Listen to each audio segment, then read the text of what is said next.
Hi everyone, I'm Rob, I'm Gray. and welcome to Rob and Gray Review, a very special episode, Star Wars! We actually saw Star Wars the day after it came out, which is incredibly surprising to me. We actually pulled it off. It is currently 12-something in the afternoon. We got up at least for us, the butt crack of dawn to see a 9:45 showing, and we got lucky. Yeah,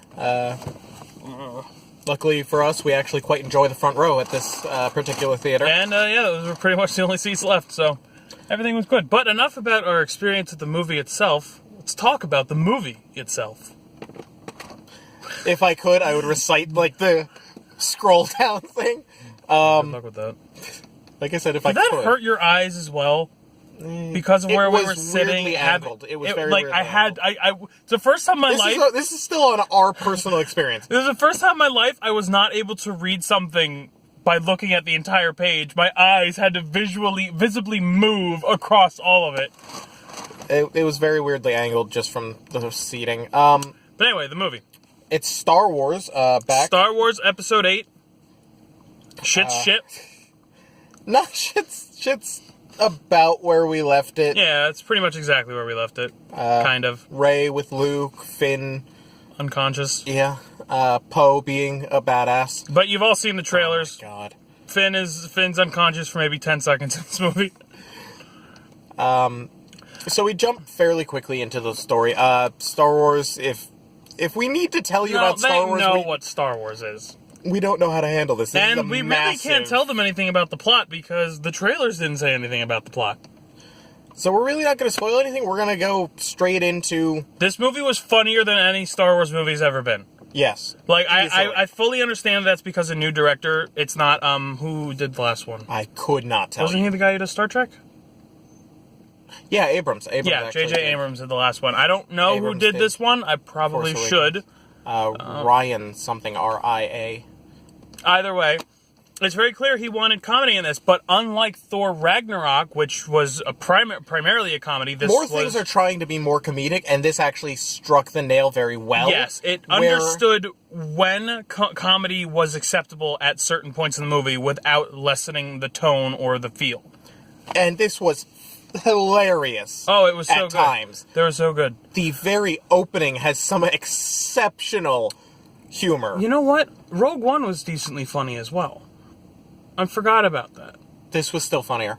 Yeah, I'm just saying this isn't like brand new funny to Star Wars because Rogue One was pretty funny, especially that robot. A lot of that was kind of coming from K2. Yeah. But yeah, really funny. Very funny. There was no funny things that made me go, well, that just shouldn't have happened then. They completely stole the tone away. They went funny at some epic moments, but it didn't steal anything from it. It was just enhancing it a little. It worked. So yeah, you're in for a good amount of laughs, plus, a spoiler, a good Star Wars movie. Oh yeah, phenomenal movie. Some of the visuals were some of the most beautiful I've seen in any movie, let alone a Star Wars. In particular, and I'm only going to say one thing that won't spoil it for you guys, but will make him know what I'm talking about. Hyperdrive. That moment was one of the first things that came to my mind. That was exceptional. It was probably one of the most visually and audibly pleasing things I've ever seen in a movie, period. This movie. Which brings me to the characters. Oh, they were so good. All of them. The new characters, the old characters. Yes, even characters you dislike or you come to dislike will have you at moments just loving them as characters. Yeah. I think the standout is easily Rose. You'll be introduced to her really quick. She's a mechanic on the Rebel ship. Rebel ship. I don't know what you were reaching for there. There isn't even a name for it. But yeah, she's a mechanic, so she's with Finn a lot in the movie, but it's really good. She's a standout. She's a standout, but she's also kind of a jobber. She's just someone that happens to be there. Yeah, it's very Ex Machina. It's very Ex Machina, old, super cheesy shows where one character says one thing, which makes the character think of something, and that character thinking of something brings the next character to the next point in their plan. It was a really nice moment. And it was really good, actually. I really liked it.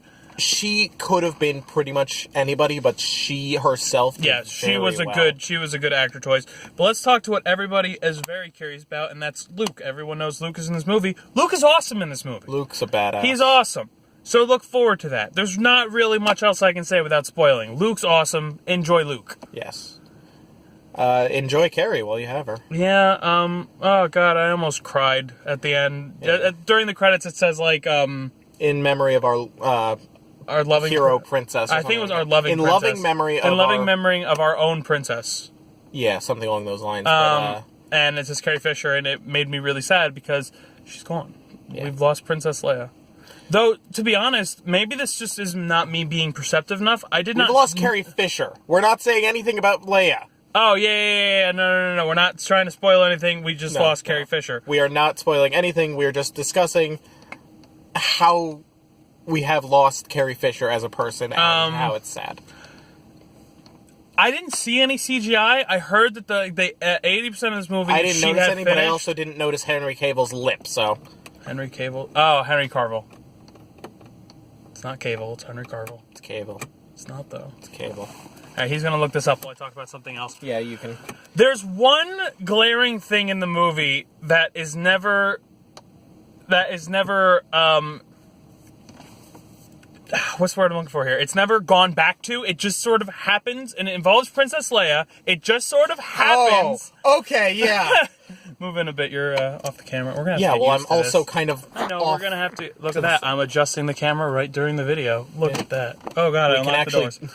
We can actually do that now. We've got a slightly improved rig. Yeah, but So something really just unexplained happens, and you kind of think you know why it happened, but the movie. Fuck you. The movie. It's Cavill. Well, someone. I don't know if that's how you pronounce it. Someone pronounces him Carville or Cavill or something like that every time I watch reviews with anything in him. So. Well, there is no R, so. Anyway, it just happens, and the movie never comes back to it. You feel like you know why it happened because that makes sense as to why it would happen, but the movie never explicitly says, this is why this happened. It's a sizable moment, and it's just not really addressed. Yeah. It just happens. Looks cool. Yeah. But it happens. We really can't talk about it that much because it's... We really can't talk about much because we're trying to stay spoiler-free, but almost anything we could say, somebody would be like, hey... Okay, one thing I will say that is kind of a spoiler, but not a spoiler for the movie. Spoiler, there's like 4 crescendos in this movie. Yeah, We're going to discuss this a bit in the ending, but just it has so many moments where it could just cut to credits and everyone would have been happy. Yeah, there's like... I'm not saying what happened after those moments wasn't great. Or necessary. They were all fine and they all should have been there. But it's like the director ended the movie and then suddenly had inspiration for another scene afterwards and so kept it going. There were constant moments where it's just, it could cut to credits right now and I'd be fine. I mean, after seeing what came after that, I wouldn't have been fine. Yes, there were some fucking amazing things after those moments, but...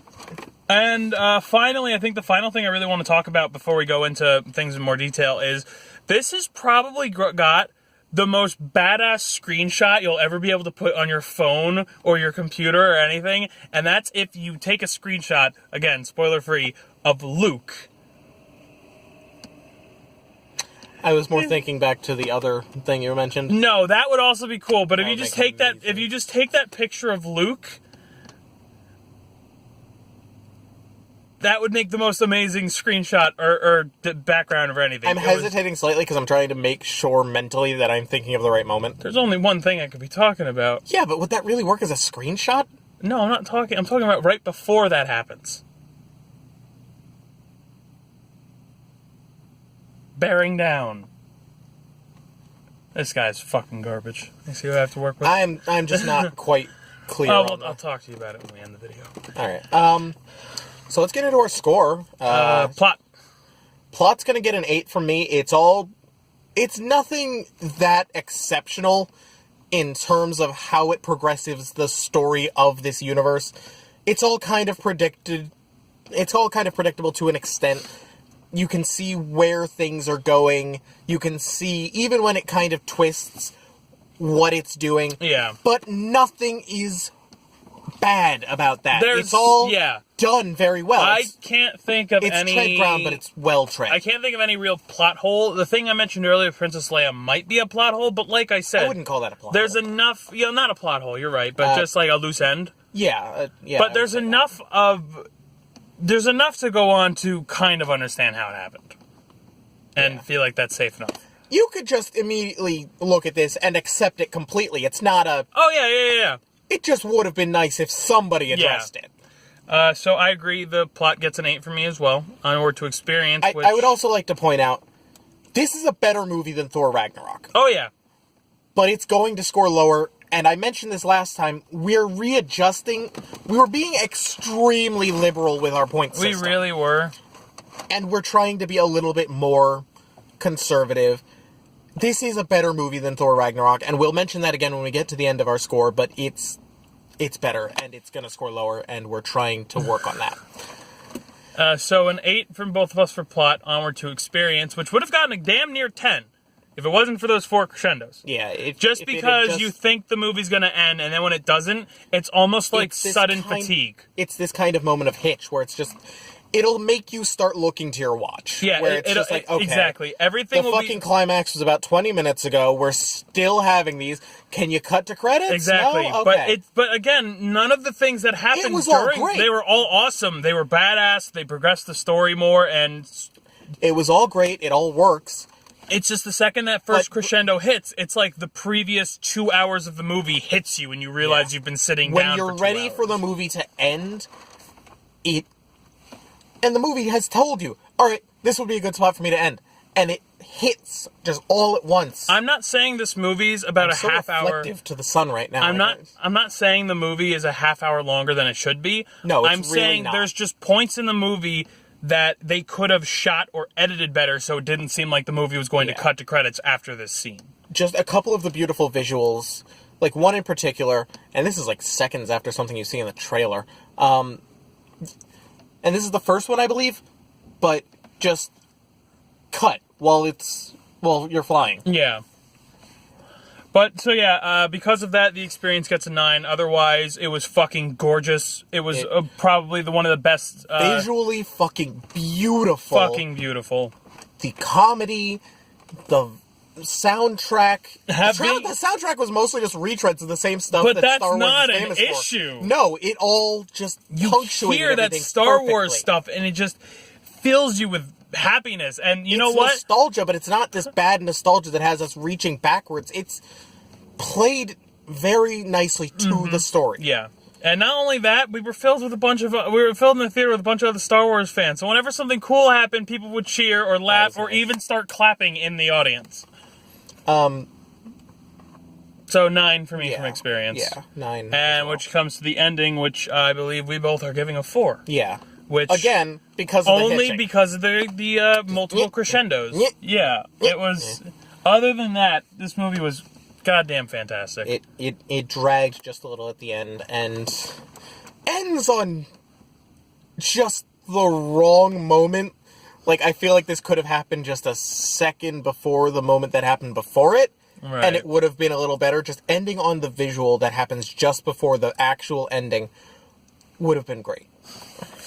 But, yeah, that's Star Wars The Last Jedi, the second to last movie of this trilogy. Although I heard there's going to be another trilogy after this. There's probably going to be another trilogy, and we're getting a ton of freaking side movies. I think we're also getting an Old Republic trilogy, which would just be awesome. But that was the video. Yeah, little Easter egg, little Old Republic symbol. Oh, yeah, you see an Old Republic symbol when... Oh, it's awesome. It made me so happy. What's our total scores, by the way? 8, 9, 4. I'm stuck at math. You do it. That's in 21. 8, 4, 9, yeah. I feel like this should be scored. It's a 21, but with our more conservative system, that means all the more. Yeah, I feel like Thor honestly should have gotten around like an 18 or a 19. It was a good movie, but it shouldn't have gotten as high as it did.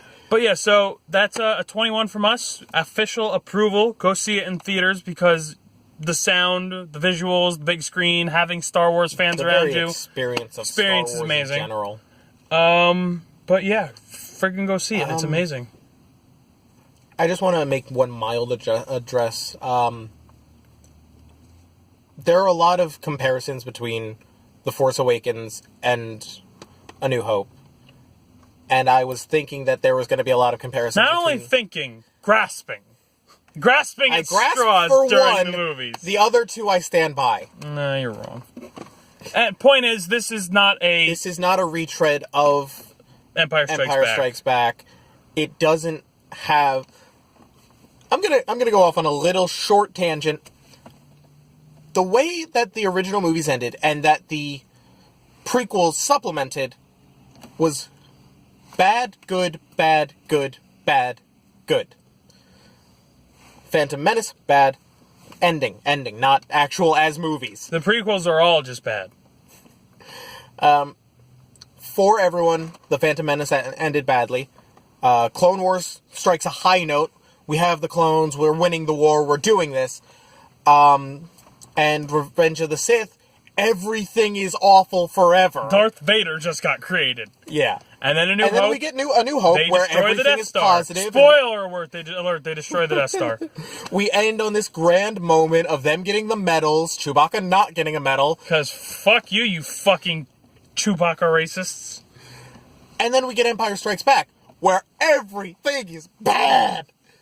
Han's gone. Luke's missing a hand. Everything's awful.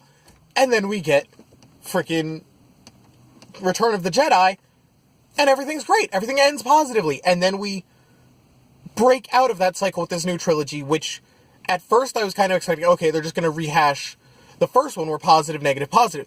This ends positively. I think they're just going positive for everything. Despite the story throughout, it ends positively. I can't say what I want to say because I think it'd be a spoiler because it would make people expect it. It probably would. But yeah, absolutely go see this movie. That was just me going on my little tangent. See this movie if you can. Like the video. Like our video. Downvote the video. Comment. Subscribe and tell us we suck and then unsubscribe. We want to hear from you. We want to hear from you. We want your thoughts. We want your ideas. We'll thank you for them. I don't know what we're doing next week. Oh, God. I think we just need a week to just, decompress from this movie. I think Jumanji, if I can. Ooh, Jumanji. That looks like it's going to be funny. Yeah, looks really good. See you next time, wonderful watchers.